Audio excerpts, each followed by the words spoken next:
I hesitated for just a second before picking up the phone, already bracing myself for another unpleasant exchange. David often called me at the worst possible times, but this time was different. The lines of worry etched across my face deepened as I answered. What is it now? David, I hate to break it to you, but my girlfriend is pregnant. His voice was flat, emotionless. She's 18 years younger than me. I guess what I'm saying is, I'm leaving you, Sarah. Getting a divorce. That's cool with you, right? I gripped the phone tighter, the edges digging into my palm. My other hand involuntarily clenched into a fist, an outward display of the inner turmoil I was struggling to suppress. After years of tension and disappointment, I should have been prepared for something like this, but the sheer audacity of his request left me momentarily speechless before I could formulate a response. My thoughts were interrupted by a more pressing concern, the well-being of our son, or rather my stepson, Sam. At 16, he would be far from oblivious to the going-on in our suddenly fractured household. He had always been a sensitive kid, finely attuned to the fault lines of our family. As if on cue, a soft knocking came from the door of the study, the only room I considered mine in the sprawling house that David and I shared. "Mum, is everything all right?" It was Sam's voice, tinged with the worry that I had come to recognize all too well. Momentarily neglecting David, who was still droning on about something or another, I softened my voice and replied, "I'll be out in a minute, sweetie. Just wrapping up a call." Turning back to the matter at hand, I found my voice. "Listen, David. We'll discuss the divorce later. What's most important now is Samantha. If we're going through with this, you need to take responsibility for him. For now, please just let this settle before you do anything else rash." There was a pause on the other end, and then an exasperated sigh. "Sarah, don't start with this. He's your kid too." Technically he was right, but the unpleasant truth and perhaps my most powerful card was still tucked tightly against my chest, a reminder of the complex emotional and legal dynamics that had bound our little family together. The silence on my end seemed to unnerve him, and he blurted out, "You know what? Fine. We'll talk about this later." And with that, he hung up, releasing a sigh I hadn't realized I was holding. I placed the phone down and pinched the bridge of my nose, an ineffectual attempt to fend off the headache brewing just beneath the surface. Sam was waiting just outside the door when I emerged, his eyes searching mine for an explanation I wasn't yet ready to provide. I mustered a reassuring smile and looped an arm around his shoulders, guiding him back to the living room. "Let's not worry about that call," I said, although we both knew that was a near impossibility. "Why don't you tell me about your day instead?" And as he launched into a story about his latest project in art class, I clung to the normalcy of our conversation like a lifeline, knowing full well that the storm clouds were gathering just beyond the horizon. That night, as the house lay quiet and shadows played against the walls from the street lamps outside, my mind began to drift back in time. The memories came unbidden, a cascade of moments revealing a completely different version of the man I had married. I settled into my armchair, a relic from my pre-David days, and let the past unravel itself. I was 27 when I met David, an independent marketing expert with a penchant for brand revival. He came to me as a client, but soon became more. We were both rebounding from past relationships. Mine was a tale of young love that burned out too brightly, and his was a marriage wrecked by infidelity. It didn't take long for David to sweep me into a whirlwind romance complete with tender looks and promises of always putting family first. His son, whom he had full custody of, was named Sam. At the tender age of 3, the boy had a mop of curly hair and eyes so wide they seemed to swallow the world around him. David would bring him along on our dates, saying, "Just until we find a good sitter." But as time went by, it became an unspoken arrangement, one that didn't bother me as much as I thought it might. Despite my initial reservations, there were fleeting moments where our trio felt like a glimpse of the family life I'd never known. I wanted it. It was both cozy and exciting, and I began to think that perhaps I could step into this role that the universe had seemingly carved out just for me. So, when David proposed a year into our relationship, presenting not only a ring, but a family unit, I said yes with hardly a second thought. But the rosy glow of new marriage faded with startling rapidity. As soon as our honeymoon was over, literally and metaphorically, the real David began to surface. His facade of a doting father cracked and fell away, leaving behind a man who seemed increasingly indifferent to his son's existence. Work was always his convenient excuse, even when the underlying note of sadness in Sam's voice couldn't be missed. David would shrug it off, leaving me to soothe away the sting of abandonment. I tried to voice my concerns, but David's temper flared up easily. "It's not your place," he would say, dismissing my attempts to navigate a healthy dynamic between father and son. As time wore on, I tried to be everything Sam needed, steadfast and present unlike his father. I attended school plays alone, cheering twice as loud to make up for the space where David should have been. And with every small absence, with every unkept promise, a bitter seed of resentment took root in my heart. Now, in the subdued light of my living room, as sleep teased at the edges of my consciousness, I couldn't help but wonder when exactly my marriage had slipped from being a partnership to a performance, and at what point I had lost myself in this facade of family life. The morning sun filtered through the blinds, casting lines of light and shadow across my face. I took a moment to steel myself for whatever trials the day might bring after last night's revelations. The silence of the house was a stark contrast to the chaos of my thoughts. Sam was still asleep, his door ajar and his breathing steady. I let out a quiet sigh of relief that he could at least find some peace during these turbulent times.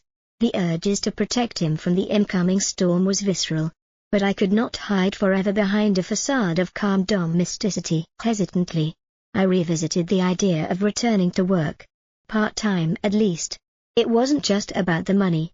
Although our family's financial future was uncertain with the looming divorce, it was about regaining a semblance of the independence I had once taken for granted. I remembered my conversation with David about this a few years back. A part-time job? David had scoffed, slouched on the couch with a beer in hand.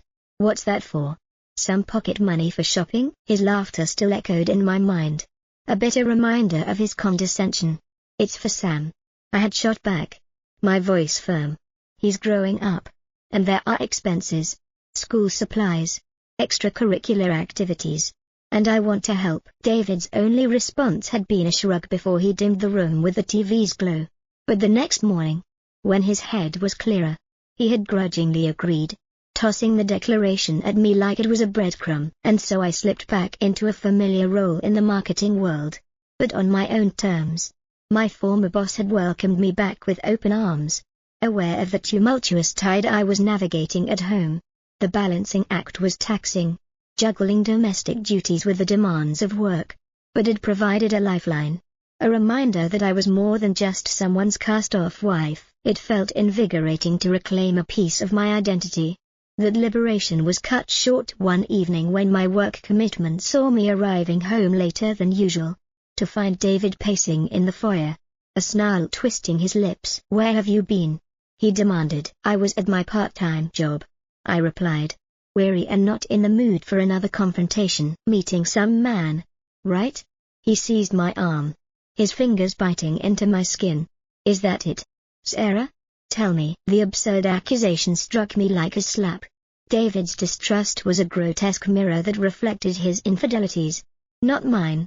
I wrenched my arm away from his grip, denial falling from my lips in heated, vehement waves. But David never wanted to back down, demanded to see my phone, to delve into the intricacies of a life he so often shunned. I watched, frozen, as he dialed my boss's number, that single action shattering any facade of trust we might have still shared. I could have drowned in the silence that followed my boss's clear-cut clarification.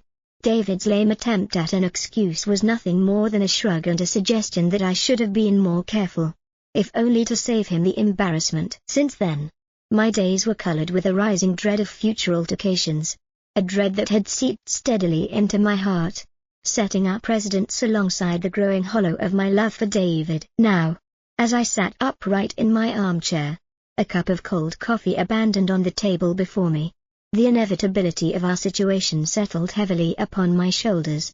We were past the point of repair. The notion of us existed now only in the fragmented memories of a time when I believed in the possibility of a happy ending. As the days slipped by in an unsettled quiet, life took on a stuttering rhythm.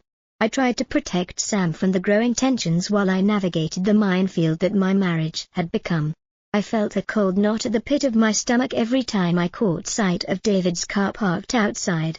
His comings and goings now as erratic as his moods. One afternoon, my work took me near David's corporate office, a swanky high-rise that seemed to scrape the clouds. A familiar prickling discomfort grew within me as I walked by. Even after all these years, I had never quite come to consider that towering glass monolith as a part of my world. It was David's territory, a place where I had little reason or desire to venture. Until now, as fate would have it, I caught sight of David's car parked across the street. There was a figure seated beside him, unmistakable by its youthfulness and the animated gestures that accompanied a fit of laughter between them. With a heavy heart, I realized this must be the younger girlfriend, the one carrying his child. My hands shook with a volatile mix of anger and anxiety as I snapped a picture. I didn't know what I intended to do with it, but the private investigator my friend had mentioned once seemed like a good place to start. Secrecy wasn't something with which I was comfortable, yet the situation seemed to call for it. As the evidence of David's duplicity gathered in the hands of the PI, a morbid sense of satisfaction intermingled with my pain. It was ironic how the truth often surfaces when one starts digging in the right places. At home, Sam's obviousness was a mercy and a curse. The moments we shared, him asking for help with his college applications or discussing his art projects, were pockets of normalcy that kept me anchored. Yet, the looming specter of the truth felt heavier by the day. How long could I keep this all from him? And when the time came, how would he view his father? Or me? David seemed oblivious to the undercurrents, too consumed by his extramarital escapades to notice. Or perhaps he simply didn't care. Our interactions were stilted, and more often than not he wore an expression of annoyance that would crescendo into aggression if pressed. It was during one of these strained conversations that the dam finally broke. Clutching the preliminary report from the PI, I let my gaze harden when I addressed him. I don't know which is worse, I started, the frost in my voice matching the icy glare I fixed on him. The fact that you're cheating or that you were so sloppy about hiding it. David's reaction was a bizarre blend of shock and defiance. What are you talking about, Sarah? I'm talking about your barely legal mistress and the baby that you claim is yours. I pushed the paper across the table, watching as his eyes darted over the incriminating photos and the sterile typed-up accounts of his infidelity. The room went dead silent for a second too long before I eventually added, "You're going to need to take better care of Sam. He's your responsibility." "David, you can't mean that," David retorted weakly. "What about everything we've been through?" I mustered the full force of my resolve when I addressed him, the cut of betrayal slicing through each word. "Because David, as much as I love Sam, I've never legally adopted him. He's not my child. He's yours with your ex-wife." David's stunned silence was answer enough. The truth hung between us, an unscalable wall. It was a final acknowledgement of a relationship that had been fraying at the seams long before his affair. In the quiet aftermath, I slipped silently out of the room and made my way to the one place I now considered an asylum, Sam's room. His earnest smile and oblivious chatter were the only consolation I had left in the ever-complicating mess of my married life. Sitting at the kitchen table the next morning, I sipped my tea, staring at the steam curling upwards like wistful spirits seeking escape from their liquid confines. The house was too quiet, the kind of silence that seems to press against your ears, a silence ripe with words not yet spoken, truths not yet revealed. There was a knock at the door, solemn and perfunctory. It was David, his face a grim mask of confrontation, his jaw twitching with pent-up frustration. In tow was Chloe, the young woman whose involvement with my husband had upended my life. Her belly was now showing the early signs of pregnancy, and she moved with a tentative touch of someone navigating new terrain. "Sarah," David began, "we need to talk." The frigid air between us crackled with tension as I remained silent, nodding slightly for him to continue. With hesitant boldness, Chloe spoke up. "I've heard a lot about you and Sam. He's a good kid, right?" You've been parenting him for over a decade. Indeed, I replied coolly. Sam is a remarkable young man. Then why abandon him now? Chloe's voice wavered slightly, betraying her underlying apprehension. The question stung, but I kept my composure. It's not a matter of want, Chloe. Legally speaking, he is not my child. I could see the confusion in her eyes. Furtive glances at David searching for reassurance or explanation. David, seemingly prepared for a different outcome, appeared lost. But we're married, Sarah. Isn't that enough? No. It's not, I said firmly.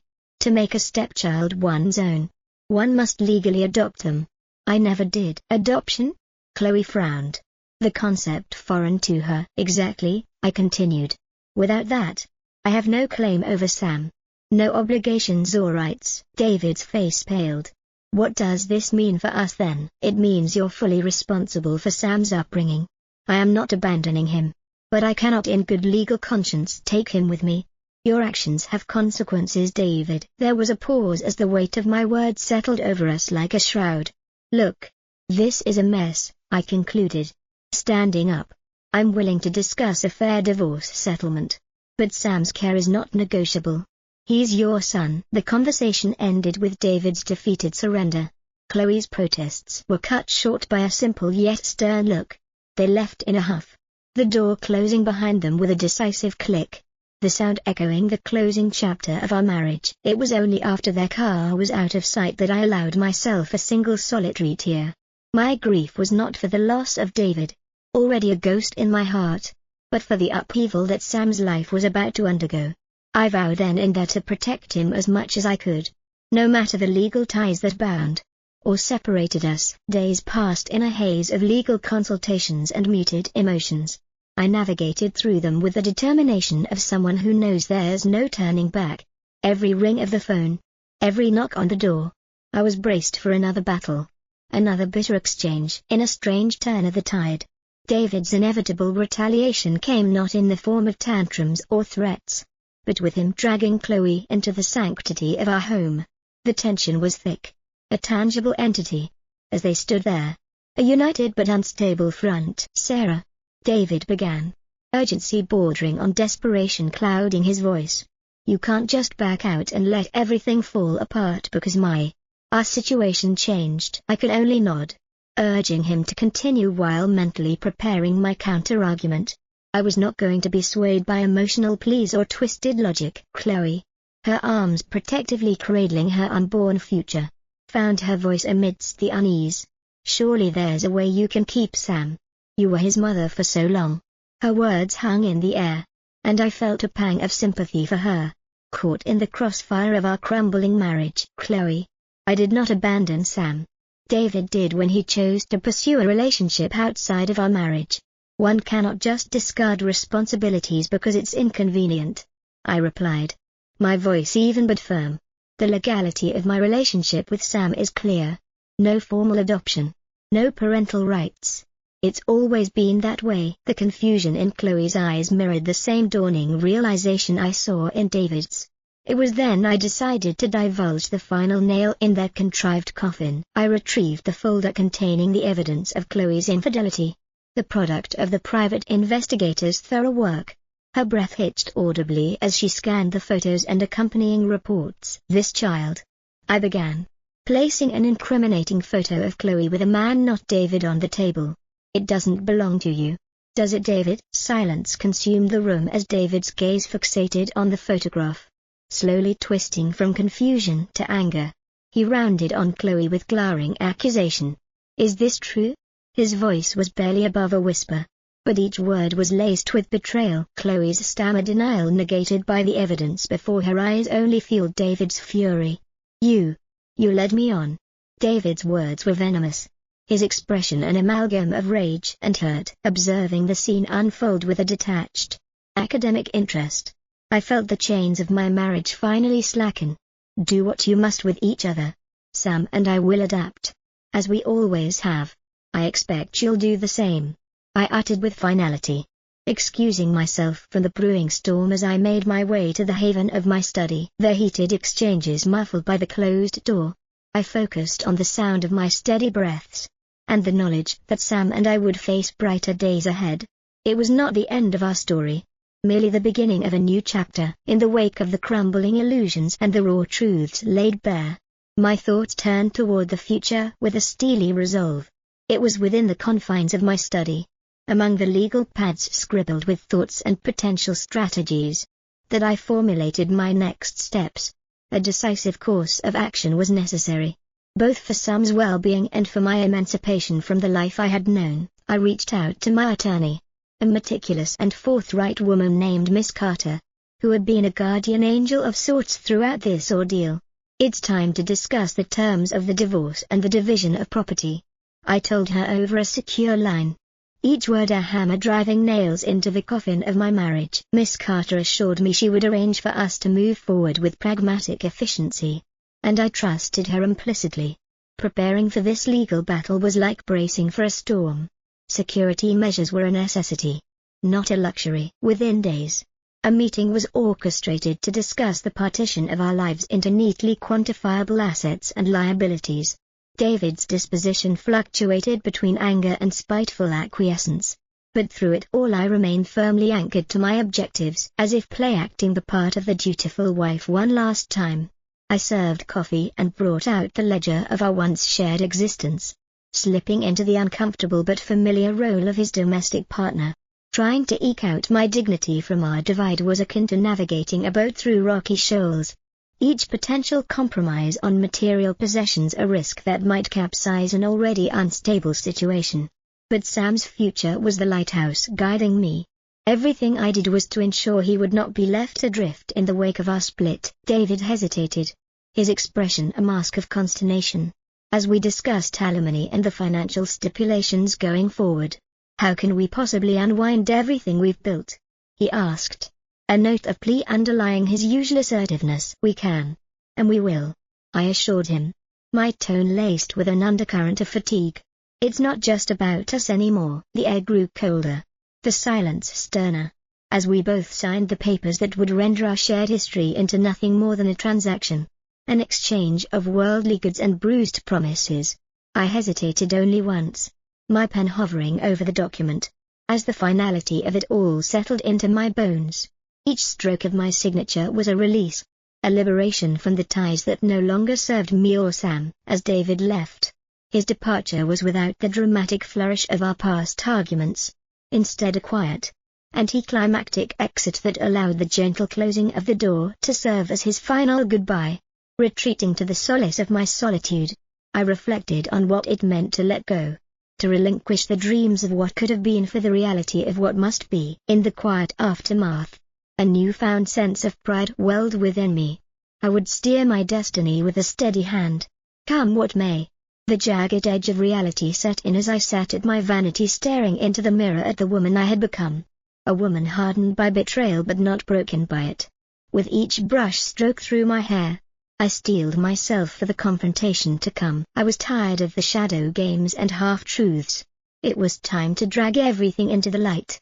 Donning my armor of a charcoal business suit that accentuated my newfound resolve, I arrived at David's place of work, a towering testament to his professional success and personal failures. Blending into the anonymous flow of the city's morning hustle, I passed through the revolving doors of his corporate fortress with one objective: to ensure there would be no further avoidance or delays in the settlement of our divorce. David's supervisor, Mr. Green, was a man I had met but a few times, always in the periphery of company galas and charitable events.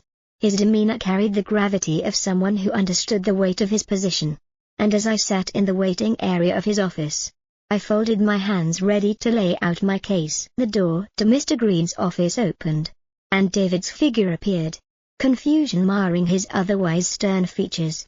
He had clearly been interrupted, pulled from whatever business matters had occupied his day. I could sense his annoyance, but the burning urgency in my gaze was enough to silence whatever complaint he might have vocalized. Mr. Green extended his hand, a practiced smile affixed to his face, as he addressed me. "Miss Simmons, what brings you to our office today?" I took a deep breath, framing my thoughts into coherent sentences. "The matter at hand is personal, but it has reached a point where I can no longer wait for my soon-to-be ex-husband to do the right thing. Our divorce must proceed, and I need assurance he will cooperate." David stiffened, his eyes darting to Mr. Green, then back to me.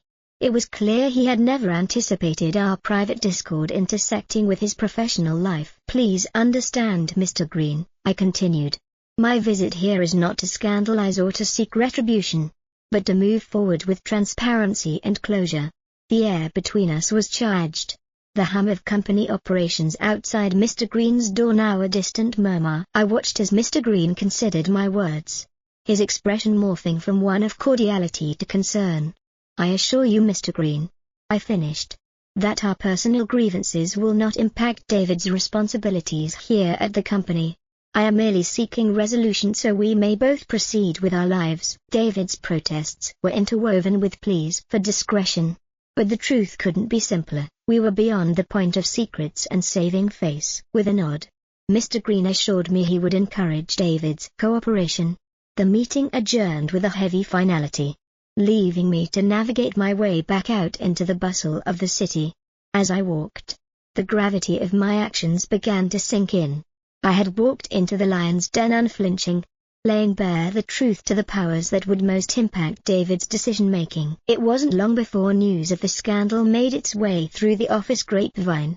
David and Chloe's illicit relationship, once shrouded in whispers, was now cast into the unforgiving light of day.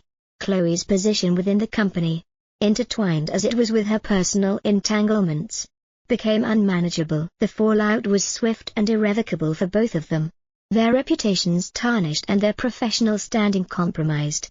I returned home to the quiet of my study, allowing myself the brief luxury of unraveled composure. The sky outside was overcast, heavy with unreleased rain, a mirror to my own emotional state.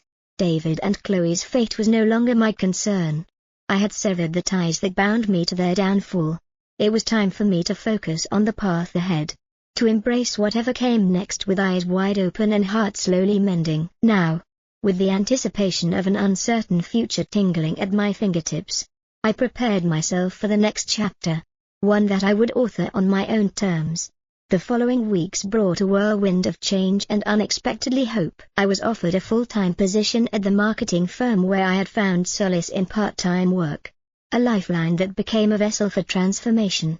Gripping the opportunity with both hands, I dove into the work I loved, allowing it to support and reshape the newfound life that Sam and I were building. Sam was navigating his own changes, adapting to the shifting landscape of our family structure with a maturity beyond his years. Discussions of college application and plans for the future became our new anchor points, as we forged ahead in unison. One evening, as the soft glow of the sunset bathed the living room in warmth, Sam approached me hesitant yet excited. "Mum," he began, "there's someone I want you to meet. I'm seeing someone, and well, I think you'll like her." His words touched a tender spot within me. Even as he spoke, he fidgeted with the hem of his shirt, a nervous habit he'd had since childhood. "Sam, I'd be delighted to meet her," I assured him, my heart swelling. "But are you sure you're okay with me being there? I mean, after everything?" He stopped me with a look, a knowing, reassuring gaze. "Mum, no matter how things ended with David, you were always there for me. You're my family. I want you to be part of this." As we shared a warm embrace, I realized that our bonds were indeed stronger than I had ever dared to hope. Sam's resilience and love gave me the strength to be the parent he deserved, regardless of any legal definition. With the official divorce proceedings behind us, my life took on a different rhythm, one filled with promise and productivity. The undertow of loneliness that often accompanied my nights slowly ebbed away, replaced by a sense of peace and fulfillment. Sam's presence was a constant reminder of the continuity of love and care I had provided. Over the years, our interactions became less about filling the gaps left by David and more about celebrating each milestone, each victory, no matter how small. The college acceptance letter arrived like a beacon of triumph, its crisp white envelope holding so much more than just words. Inside was validation of Sam's talent, determination, and the future he was destined to seize. As he read the contents aloud, his voice crackled with emotion, and I felt my own chest tighten with pride. My own eyes grew misty as he looked up at me, The joy in his face mirrored in my own smile. This was our victory, one made sweeter by the struggles we had overcome. Whatever lay ahead, I knew we would face it together, buoyed by the understanding that family is not merely defined by blood, but by the shared experiences and unconditional support that bonds us. And as Sam set his sights on the horizon, ready to embrace college life and all the challenges it would bring, I stood by, ready to support him as I had always promised, as I would always do. With each passing day, the woman I saw in the mirror grew stronger, surer, a testament to the resilience of the human spirit, forged in the fire of adversity and emerging triumphant and hopeful into the light of a new beginning. Months melded into a new kind of normalcy, the raw wounds of the past now healing into scars, reminders of battles fought and strength earned. In the solitude of my revitalized life, news of David and Chloe reached me only in fragments, echoes of the life I had left behind through conversations with Mr. Green, whom I had come to regard as an ally in the corporate world. I learned that the once cohesive front David and Chloe had presented had crumbled into a spectacle of blame and acrimony. The affair, once shrouded in secrecy, was now a specter that haunted their professional and personal lives with equal persistence. Their relationship buckled under the weight of public scrutiny and personal betrayals. Without the security of established careers at David's company, they found themselves adrift in a sea of their own making. The court battle over Chloe's claims of emotional abuse and her subsequent demands for compensation was a drawn-out affair, leaving them both exposed and vulnerable. In the end, it was not just their careers that suffered a fatal blow, but their relationship too. Chloe, still pregnant and now shouldering the disdain of her family, retreated from the public eye and the eye of her once lover. David, meanwhile, found himself unemployed at an age where starting over was more of a challenge than a prospect. Reports suggested he eventually settled for a part-time position at a local store, a shadow of his former glory. As these whispers of their struggles reached me, I found myself reflecting not with malice, but with a somber acknowledgement of life's unpredictable tides. There was no joy in their downfall, only the quiet affirmation that every choice leads us down a path of our own making. For Sam and me, the path was one of growth and newfound harmony. As he embarked on his college journey, I watched him navigate his newfound independence with the same resilience and integrity that had seen him through the chaos of our fractured family life. It was a bittersweet farewell when I dropped him off at his dormitory, but one filled with the promise of his bright future. Back in the fortress of my own rebuilding, surrounded by the familiar comforts of a home that had seen too much yet stood resilient, my career flourished. Returning as a full-time employee had reignited a passion that I had thought lost, infusing my days with purpose and fulfillment. In moments of solitude, I would sometimes catch myself marveling at the strength and serenity that had grown from the ashes of my previous life.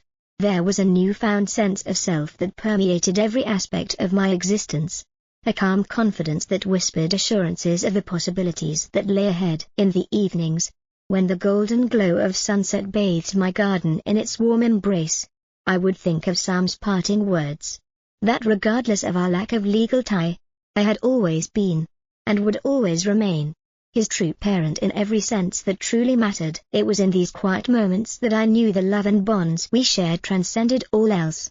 Our narrative had been one of trials and transformation, with the final pages yet to be written. Together and yet apart, we moved forward into our separate futures, a son stepping boldly into the world he would shape, and a mother standing proud, her resolve unshaken, ready for whatever chapters were yet to come. I hope this is what you were looking for. I think it flows a bit better with the new names and a slightly improved structure.